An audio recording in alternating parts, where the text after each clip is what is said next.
All right, today, giving these guys a go. To be honest, we've actually been giving them a go for about 6 months now. As you can see, they look like they've been through hell and back. And I'm going to tell you today how both of them have fared up, or held up, however you want to call it. This was my girlfriend's vape. Like I said, 6 months. This is mine, 6 months.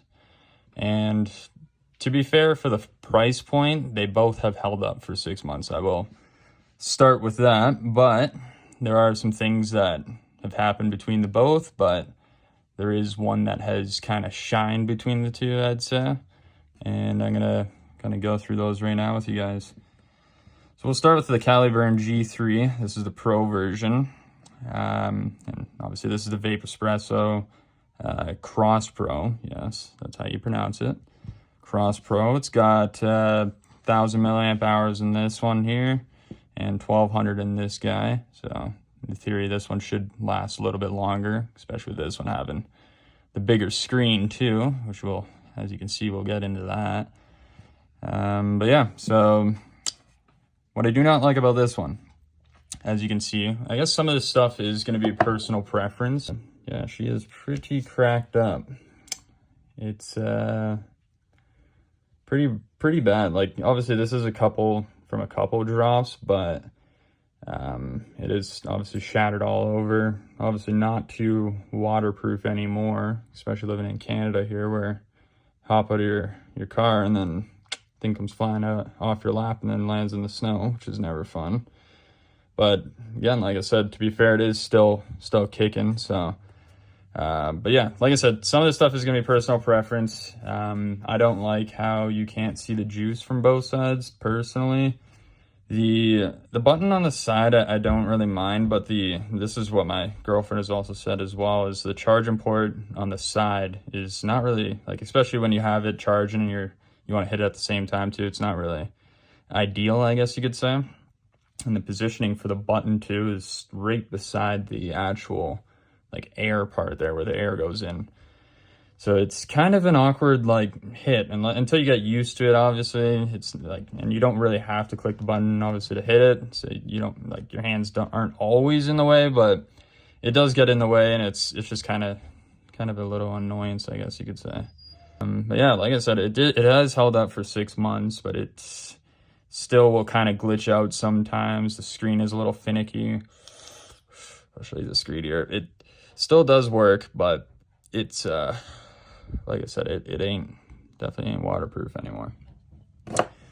Yeah, now we'll hop over to this guy. As you can see, it has definitely been through hell and back as well, but I will say this thing has held up very well. I have had other Caliburns in the past, and especially I'm in the landscaping business. I do drywall here and there in the wintertime as well, and the Caliburns, they do not hold up.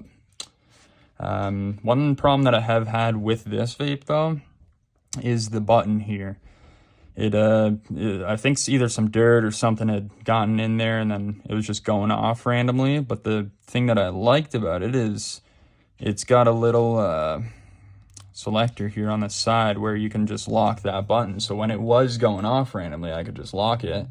And then I just simply cleaned out the button there, and now it works perfectly fine. So that is another plus that I like about this. One other thing though is the screen does tend to pop out.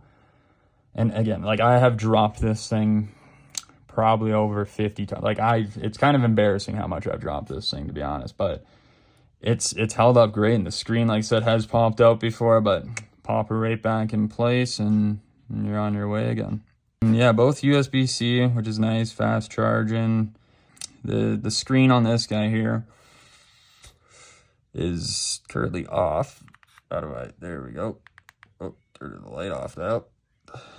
Yeah, so it's got a tiny screen. Can't really see it because it's LCD and flickering, but yeah, it shows you everything that you really need. Your battery, how many puffs you've done, and then your settings as well. Both of these have really nice settings. Like, it's pretty standard, I guess you could say, through the vape industry. Yeah, so overall, I mean, I would definitely recommend the Vaporesso over the G3 personally. Again, this is all personal preference.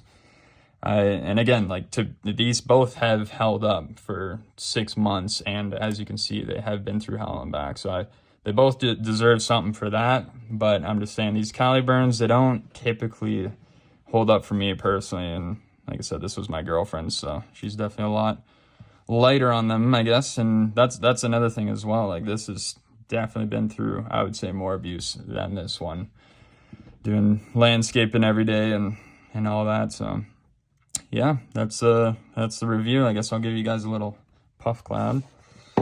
This will be the Vaporesso.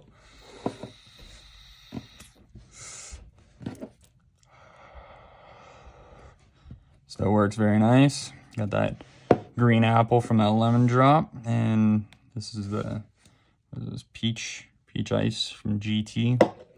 It's in this one here.